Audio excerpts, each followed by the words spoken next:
قومی اسمبلی کے ساتھ ساتھ آج ایک بار پھر خیبر پختونخوا اسمبلی میں بھی ماحول کشیدہ رہا. اداروں پر شدید تنقید کی گئی اور قومی اسمبلی ممبران کی طرح تحریک انصاف کی صوبائی اسمبلی ممبران نے بھی الیکشن سے پہلے اور بعد میں اپنے ساتھ ہونے والے واقعات کی رودات سنائی، جس میں سب سے زیادہ تنقید اداروں پر کی گئی. مگر قومی اسمبلی اور صوبائی اسمبلی اجلاسوں میں ایک بات یکساں رہی کہ اپوزیشن اور حکومتی بینچز پر بیٹھے ممبران ایک دوسرے کی تنقید سننے کو تیار دکھائی دیے.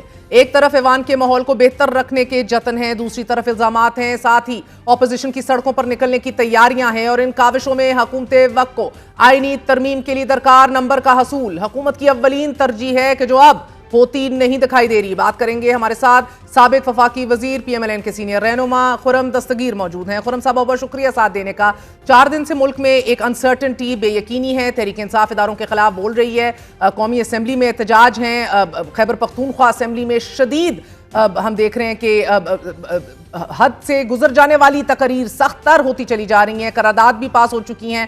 آخری اطلاعات آنے تک سر اس ریاست کے چیف ایگزیکٹو شہباز شریف صاحب ہی تھے، ان کا کوئی بیان نہیں سامنے آیا ابھی تک سر، کیوں؟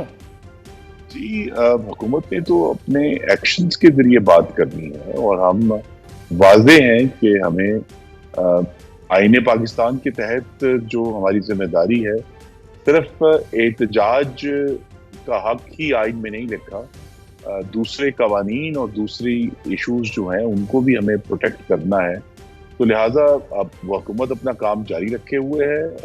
جو پارلیمنٹ میں واقعہ ہوا اس کے بارے میں اسپیکر نے بڑا واضح ایکشن لے لیا ہے، لیکن جو سنجانی میں ہونے والی تقاریر ہیں اور اس کے بعد خیبر پختونخوا اسمبلی میں ہونے والی تقاریر ہیں جس کے اندر باقاعدہ طور پہ تشدد پر اکسایا جا رہا ہے، انسائٹمنٹ ٹو وائلنس ہے اور انسائٹمنٹ ٹو انسریکشن ہے، آرمڈ انسرجنسی کی دعوت دی جا رہی ہے کہ جیل توڑیں گے دوسرے صوبے کی، جا کے دوسرے صوبے کے کیپٹل پر حملہ کریں گے، دوسرے صوبے کی خاتون وزیر اعلیٰ کو دھمکیاں دیں گے، خاتون صحافیوں کے بارے میں انتہائی بیہودہ زبان استعمال کریں گے. تو لہذا وہاں ایک ایشو تو بڑا سیریس ہے حکومت کے سامنے کہ اس ساری جو اس وقت ایک زبان سے حملہ آور ہو رہے ہیں اس کو ایکچولی ہمیں کیسے ٹیکل کرنا. خرم صاحب، جن ایکشنز کا آپ ذکر کر رہے ہیں بقول اپوزیشن، وہ تو صرف انڈرلنگز یعنی سارجنٹ آف آرمز کی معطلی ہے. کیا صرف چیف ایگزیکٹو کو اپنی سٹرینتھ اور حیثیت جہاں سے وہ ڈیرائیو کرتے ہیں اس کو عزت نہیں بخشنی چاہیے؟ سب سے بڑا مسئلہ جو ادھر ایوان کا اور ملک کی ہیڈ لائنز بنا ہوا ہے اس کو ایڈریس نہیں کرنا چاہیے؟ ان کا موقف تو سامنے آ نہیں رہا. ساتھ ہی نواز شریف صاحب جو ہمیشہ ووٹ کو عزت دینے کا نعرہ لگاتے رہے ہیں، پارلیمنٹ پر حملہ ہو گیا مگر ان کی طرف سے بھی کوئی بیان سامنے نہیں آیا. دیکھیے، پہلے تو ہمیں ذہن میں رکھنا ہے کہ یہ پہلا حملہ نہیں ہے. 2014 میں جو جماعت اس وقت پارلیمان کے تقدس کی ٹھیکیدار بنی ہوئی ہے، وہ پہلے انہوں نے اس پر لعنت بھیجی اور پھر 31 اگست 2014 کو پارلیمان کا جنگلہ توڑ کر وہ کئی ہفتے پارلیمان کے لان میں غیر قانونی طور پر قابض رہے.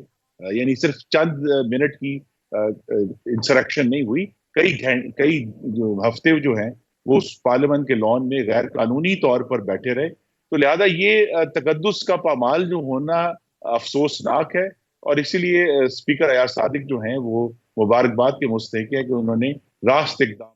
سر آپ وجہ فرما رہے ہیں لیکن آپ اس کے اندر ایک تسلسل نہیں دیکھ رہے کہ ہمیشہ ایک قدم آگے جایا جاتا ہے؟ مولانا صاحب نے بھی اشارہ یہی بتایا. آپ پارلیمنٹ لان کی بات کر رہے ہیں، غلط تھا، مذمت کی اس کی، مگر اب لانوں سے ہٹ کے ہاؤس کے اندر تک کی کہانی آن پہنچی ہے. First floor, second floor, fourth floor, cabinet کے کمرے تک جو رودات سنا رہے ہیں پروڈکشن آرڈرز پہ آئے ہوئے آپ کے اراکین اور کولیگ سارے پورے ہاؤس میں دندناتے پھر رہے تھے، ان کا اپنا احوال ہے.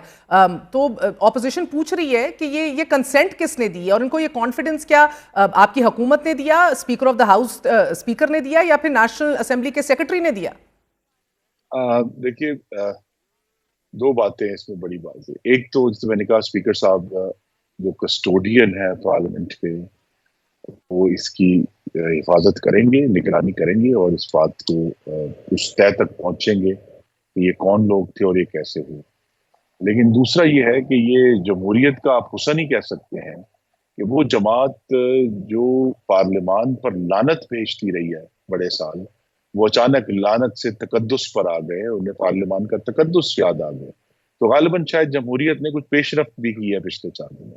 اور خرم صاحب، علی ظفر صاحب یہ ڈیمانڈ کر رہے ہیں اپنی جماعت سمیت کہ وزیر اعظم یا وزیر داخلہ میں سے کسی ایک کا استعفیٰ سامنے آیا جائے. وزیر اعظم تو بیان نہیں دے رہے، اب استعفے کی بات کیا کی جائے. جہاں تک وزیر داخلہ ہیں، ان کی تعیناتی بقول رانا ثناء اللہ صاحب جماعت کے کنٹرول میں ہی نہیں تھی، تو ہٹانا تو شاید بہت ہی بڑی بات ہے، نہ آپ کے کنٹرول میں ہو.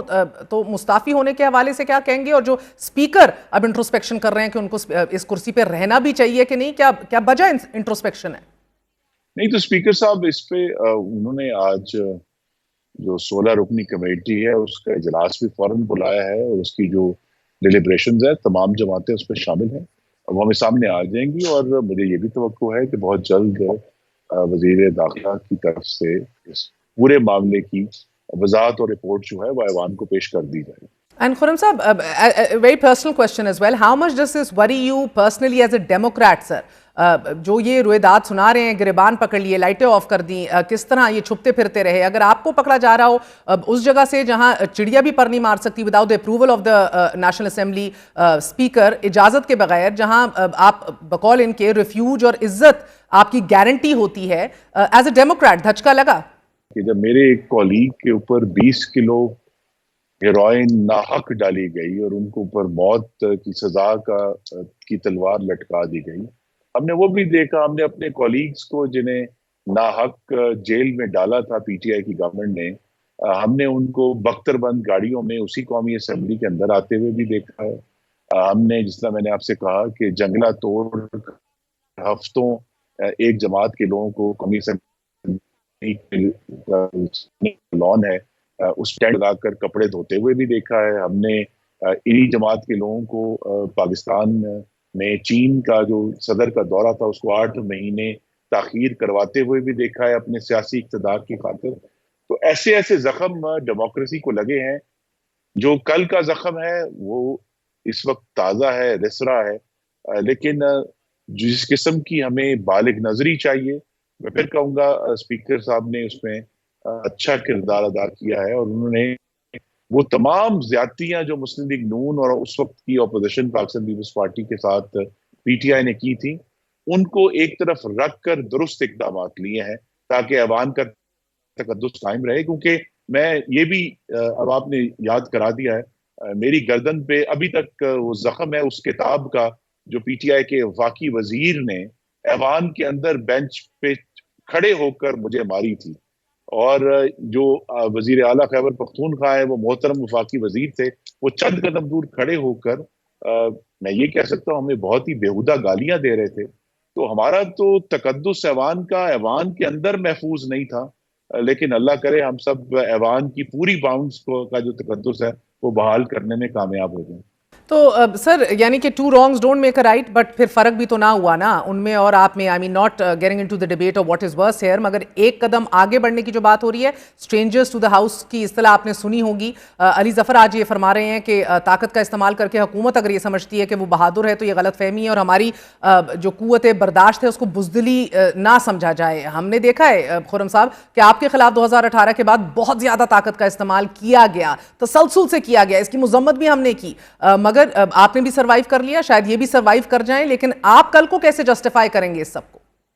اصل میں بہت بڑا چیلنج یہی ہے کہ اگرچہ مشکل ہے لیکن تحریک انصاف اگر اس معاملے پہ بالغ نظری کا ثبوت دے اور دھمکیوں اور بڑکیوں سے باہر آ جائے اور یہ کہے کہ یہ بہت غلط ہوا ہے، یہ زیادتی ہوئی ہے، لیکن ہم اس کو درست کرنے کے لیے ہم بہتر اقدامات کریں گے. جس طرح جو ہاتھ ایاز صادق صاحب نے بڑھایا ہے ان کی طرف، اس کو بڑھ کر تھامیں گے اور بڑکوں سے اور دھمکیوں سے پرہیز کریں گے. لیکن ہر دفعہ جو ہے وہ آپ ایک ریٹرٹنگ اپ دیکھتے ہیں ریٹرک کی نا جی، کہ ایک واقعہ ہوتا ہے اس کے بعد مزید زیادہ سخت ریٹرک آتا ہے. اور میں پھر کہوں گا جو سنجانی کا ریٹرک تھا وزیر اعلیٰ خیبر پختونخوا کا، وہ کسی طرح بھی آپ اس کو سیاسی تقریر کی مد میں نہیں ڈال سکتے، کیونکہ ایک ایسا شخص بات کر رہا ہے جس کے پاس ایک پورے صوبے کے وسائل، پولیس، قانون نافذ کرنے والی ایجنسیاں اور اس کے پورے جو ہیں صوبے کی طاقت موجود ہے. تو وہ کہتا ہے کہ اگر میں وہ طاقت لے کر ایک دوسرے صوبے کی جیل کو توڑ دوں گا میں دوسرے صوبے کے جو ہے وہ دارالخلافہ لاہور میں جاؤں گا، میں دوسرے صوبے کی خاتون وزیر اعلیٰ کو اور خاتون صحافیوں کو اس طرح کی بات کرتا ہے، تو یہ صرف کوئی معصوم بات نہیں ہے کہ ہم کہ اچھا جی تو انہوں نے اظہار رائے کا اظہار ہے.